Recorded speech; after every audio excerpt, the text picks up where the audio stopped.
आगे बढ़ते हुए इस वक्त की बड़ी खबर इंडिया न्यूज के पास। सिद्धार्थ पिछानी का वो बयान है जो मुंबई पुलिस को दिया गया। मुंबई पुलिस को सिद्धार्थ पिछानी ने बयान दिया, मैं सुशांत के साथ ड्रीम 150 प्रोजेक्ट पर काम कर रहा था। ये सिद्धार्थ पिछानी ने कहा है।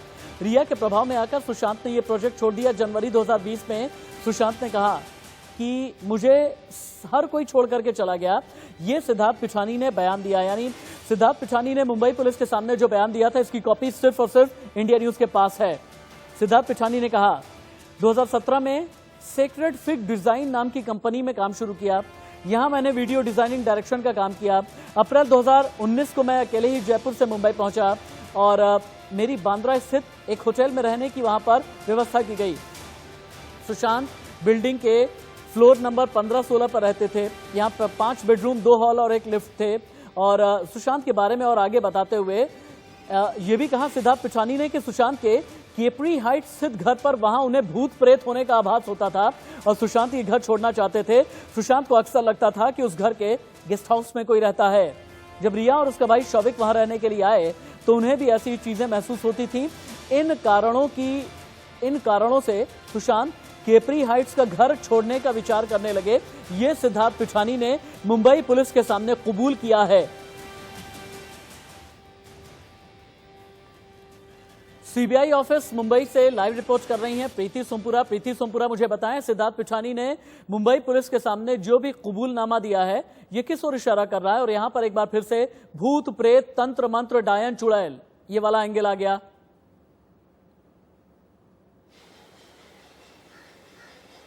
सिद्धार्थ पिछानी ने जो है मुंबई पुलिस को 12 पेज का जो है एक स्टेटमेंट दिया है। स्टेटमेंट की कॉपी जो है इस वक्त हमारे साथ में है और सिद्धार्थ ने साफ तौर पे बताया है कि ड्रीम 100 नाम की एक कंपनी जो है शुरू की गई थी और इसी कंपनी में जो है सिद्धार्थ काम कर रहे थे। लेकिन जब ये प्रोजेक्ट जब अटक गया तो खुद सिद्धार्थ जो है 6 महीने के लिए सुशांत को छोड़कर चले गए थे। लेकिन जो है अहम बात सिद्धार्थ ने अभी बताई है वो ये है कि जनवरी 2020 में खुद सुशांत सिंह राजपूत ने सिद्धार्थ को फ़ोन किया था और उसको कहा था कि वो ड्रीम 11 जो कंपनी है वो फिर से शुरू करना चाहता है और साथ में भी ये भी बताया था कि वो फिल्म इंडस्ट्री छोड़ना चाहता है और उसकी जो कंपनी है ड्रीम 100 प्रोजेक्ट पर वो काम करना चाहता है। और ये भी बताया था कि मैं सब कुछ छोड़ देना चाहता हूँ, मैं अपना घर वगैरह सब कुछ बेच देना चाहता हूँ और पावना के मेरे घर में रहना चाहता हूँ। ये अहम बात जो है, अहम खुलासा सिद्धार्थ ने अपने बयान में किया है। इतना ही नहीं, उसने ये भी कहा है कि जनवरी 2020 में रिया उसको छोड़कर चली गई थी क्योंकि जब ये जो है अपनी बहन को मिलने के लिए चंडीगढ़ में गए थे तो अब उस दौरान जो है उसकी तबीयत काफ़ी ख़राब हो गई थी और उसके बाद में रिया उसको छोड़कर चली गई थी। लेकिन 10 दिन के बाद फिर से रिया की एंट्री हो गई सुशांत की ज़िंदगी में और तब से जो है रिया उसके साथ ही रहने लगी। लेकिन अहम खुलासा जो सिद्धार्थ ने कहा है, उसने ये कहा है कि सुशांत सिंह राजपूत फिल्म इंडस्ट्री को छोड़ना चाहते थे। मुझे मेन बात बताइए, मुझे प्रीति सोमपुरा मुझे मेन बात बताइए। मैं इस पूरे कबूलनामे में, चूंकि ये कबूलनामा मेरे हाथ में है, इस पूरे कबूलनामे में सिर्फ और सिर्फ 8 से 14 जून की पूरी कहानी आपके जरिए समझना चाहूंगा और मैं 14 जून से ही शुरू करूंगा। सिद्धार्थ पिछानी कहता है, और दर्शक बहुत ही ध्यान से सुने इस पूरी खबर को। सिद्धार्थ पिछानी कहता है 14 जून को सुबह 10 से 10:30 बजे के बीच में हॉल में आया, सिस्टम पर काम करने लगा। 10:30 बजे के करीब केशव ने मुझसे कहा कि सुशांत सर दरवाजा नहीं खोल रहे। ये बात मैंने दीपेश को बताई। हम दोनों ने जाकर दरवाजा खटखटाया, सुशांत ने दरवाजा नहीं खोला। तभी मुझे मीतू दीदी का फोन आया। उन्होंने कहा कि मैंने सुशांत को फोन किया, रिंग बजी लेकिन फोन नहीं उठा। हमने उन्हें बताया कि हम भी कोशिश कर रहे हैं लेकिन दरवाजा नहीं खोल रहे। ये 14 जून के बारे में सिद्धार्थ पिछानी ने मुंबई पुलिस को और क्या क्या कहा है, मुझे बताएं। देखिए 14 जून की जो बात है वो काफ़ी अहम है, लेकिन उसके थोड़ा मैं और पीछे जाना चाहूँगी। 8 जून की बात करूँगी। 8 जून को सिद्धार्थ ने बताया है कि रिया चक्रवर्ती रोते रोते अपने कमरे से बाहर आई थी और उसने सिद्धार्थ को कहा था कि मैं ये घर छोड़कर जाना चाहती हूँ।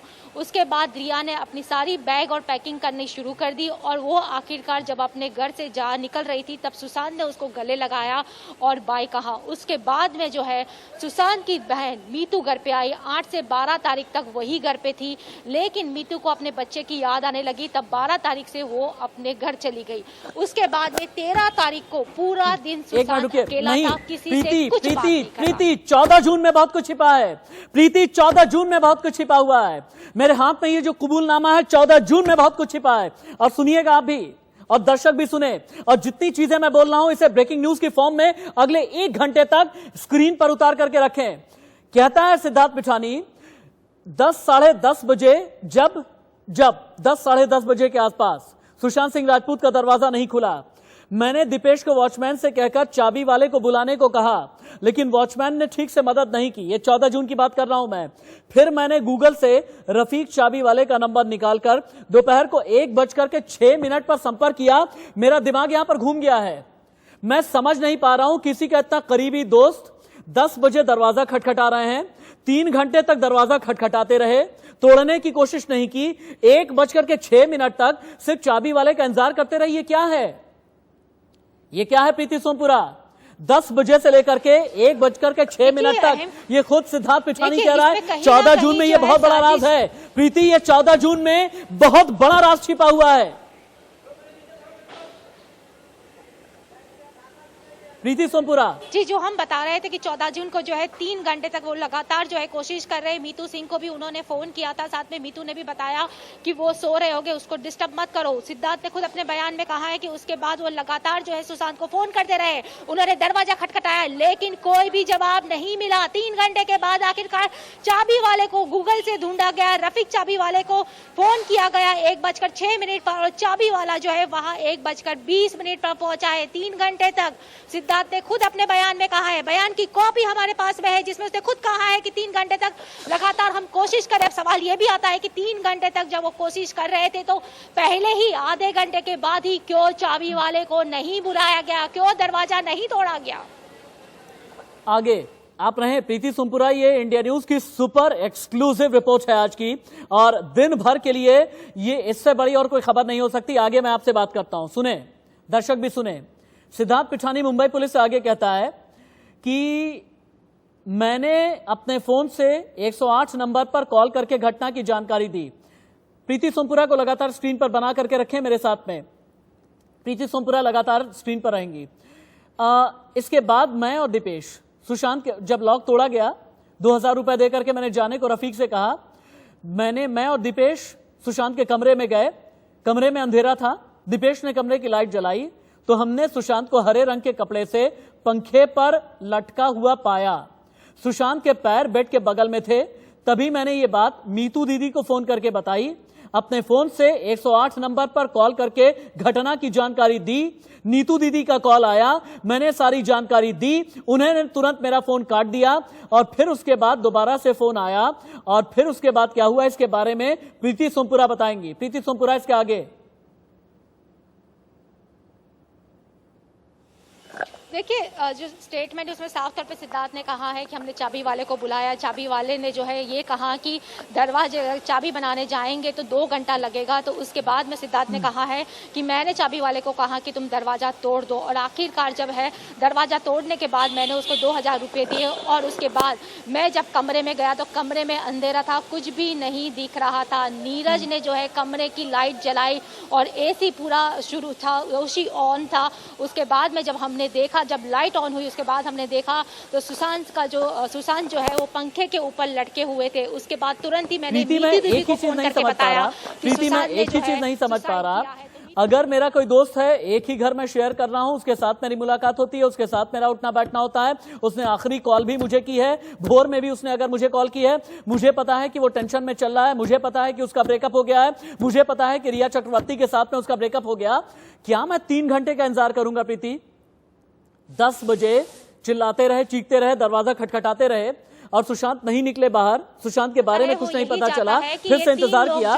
1:06 तक इंतजार करते रहे, 1:06 तक इंतजार करते रहे।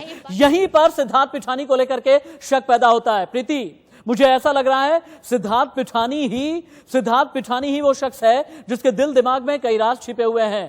प्रीति, इस पूरे केस में अगर देखें तो 4 लोग जो है उस वक्त उस घर में मौजूद था। केशव जो कुक है वो मौजूद था, नीरज मौजूद था, दीपेश था और चौथा जो है सिद्धार्थ पिठानी। ये 4 लोग वहां पर मौजूद थे। सवाल ये आता है कि चारों लोग जब वहां मौजूद थे, इंफोग्राफिक स्टूडियो लेकर के चलिए। सिद्धार्थ पिठानी पर शक की 10 वजह क्या है? इंफोग्राफिक स्टूडियो लेकर के चलिए मुझे। सिद्धार्थ पिठानी पर शक की 10 वजह, प्रीति सोमपुरा की यह सबसे बड़ी स्टोरी हम दिखा रहे हैं, लेकिन शक की 10 वजह क्या है ये जानने के लिए आपको हम एक बार फिर से अपने इन्वेस्टिगेशन जर्नलिज्म स्टूडियो लेकर के चलेंगे। सुशांत की डेड बॉडी को किसके कहने पर उतारा गया? सिद्धार्थ पिठानी पर शक। पुलिस का इंतजार क्यों नहीं किया? कोई फोटो क्यों नहीं खींची? सिद्धार्थ पिठानी पर शक।